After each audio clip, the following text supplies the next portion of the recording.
Timberborn is an incredibly fun game, but do you know what can make it even more fun? An almost endless supply of community-made mods. Today we're going to be talking about some mods that will change how you play Timberborn forever. And the first mod that we're going to be talking about is incredibly dear to me because I have been using it since my first playthrough. This is the settings panel of Timprove, and I pretty much only use it for a couple of things. The first option over here is the free camera, which honestly just makes the camera a lot more intuitive in my opinion. The reason I love the free camera is because it lets you go as low as you want, even underneath the terrain, and it also lets you go as far as you want. Now it does have a lot of options that you can go through on your own. However, why do I have prioritized rebels disabled? Oh yeah, that should be on. I also prefer looking at the actual in-game time by using this option over here. But if you want, you can also add your real-time clock over here. Did you know that trees leave dead stumps? This doesn't really have any gameplay implications because those stumps don't need beavers to clear them in the first place. But the most important setting that I use all the time is this one.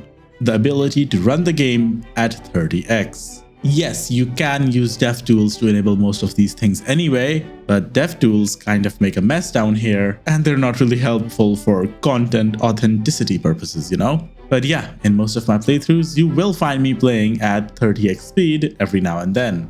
The next mod that I want to talk about is Ladder, and Ladder is honestly one of those mods that I will definitely be using in one of my future playthroughs, just because of how much it simplifies the game by. And it doesn't really do it in a bad way either. In this case, for example, we could have just simply gone up with a ladder, but no, we had to build this weird contraption over here in order to do so. Well, no longer do we have to do that, because we have ourselves a ladder that goes vertically up, and it's actually fully compatible with the vanilla pathing. But hey, the best use of ladder, in my opinion, is when you're building vertical farms. Because what that lets you do is place your platforms, place your dirt blocks, and continue going up in a manner that actually looks decent and is easy to manage. When you can't go higher, you can basically place a fluid dump on top. And you probably already know where this is going, because terrain in Timberborn has a magical ability where it can spread irrigation vertically downward, without any limits actually. And hey, if you wanna be fancy about it, then no one's gonna be stopping you from making your stuff look pretty. Also, just in case you're curious, yeah, the foresters can indeed use the ladders as well. I mean, for all intents and purposes, it's just a path, okay?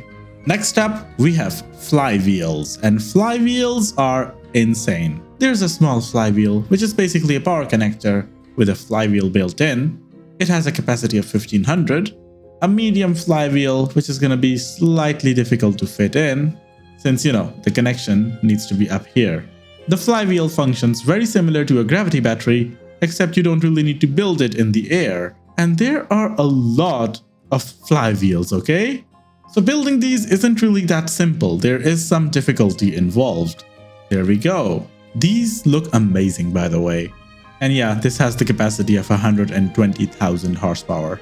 Let's not talk about that. But this is not where it ends, by the way, because there are also the framed flywheels that get pretty expensive, by the way. That's the small horizontal one, that's the medium one, and that's the large one.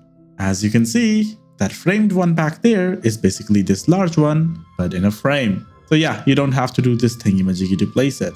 But it's also, you know, a little more expensive. And because in the real world, flywheels work by, you know, preserving angular momentum, yeah, the direction doesn't really matter. I wish you could place them diagonally, but then we would need even more mods for the diagonal power connections. So that's our basic lodge, right? Lovely. Well, what if I tell you if I place another lodge up here, that would also be connected? It actually goes way beyond that, because right now if I place a path up here and then place a double lodge up on top, yeah, this top area is now connected with this bottom one.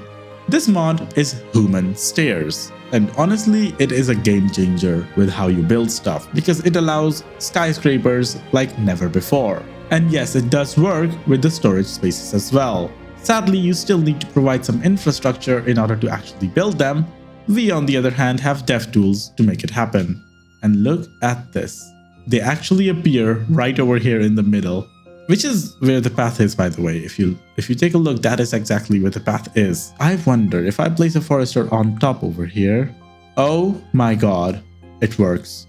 Oh, the things we can make with this. Next up, we have re-platform. So, for example, you have a bunch of platforms and all of a sudden, you have the need to place something in the middle. Well, you can do that now. With re-platform, you can place as many platforms wherever you want and it will automatically, fix your problem for you. If I'm being honest, this one should be a vanilla feature. Because holy moly, I cannot tell you the number of times I have had to destroy an entire aqueduct just because I wanted another floor between my platforms. Okay, enough quality of life. Let's talk about something completely unhinged now. I would like to promise you that you are absolutely not ready for this. Alright, so we have these 3 platforms over here. Now I'm gonna be placing a large water tank over here. And then on top of those platforms, we are gonna place a mechanical fluid pump. Alright, we've just provided some power over here and you'll notice that the water isn't actually, doing what water is supposed to do. Instead, the water is doing exactly what it's supposed to do and we're basically filling up the large water tank with a mechanical fluid pump.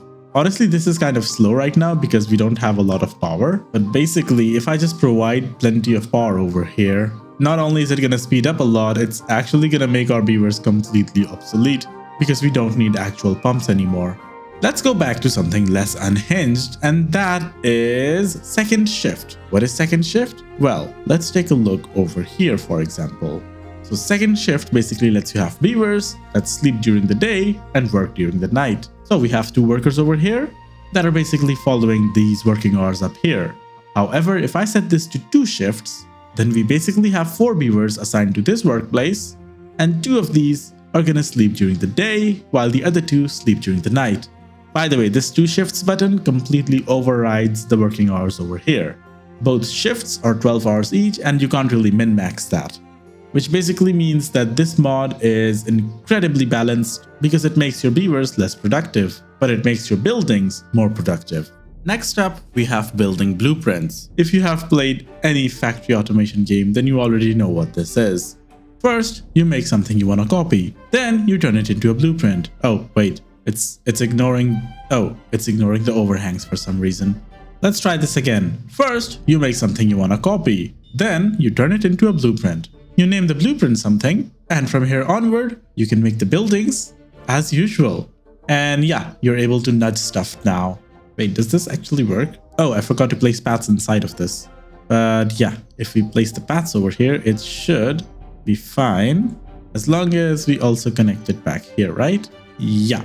It's all connected now. So that is fun and all, but what if you're like me and you have a bunch of playthroughs, and in some of the playthroughs you don't use any mods because you're making helpful guides for people and people don't like it when you basically cheat. Except this 30x speed mod, okay? I will always use this. Well, for that I have a final mod for you. And that is this one up here, the sync mods mod. Simply click on a save file and press the sync button. And that's it. You don't need to manage your mods manually at all.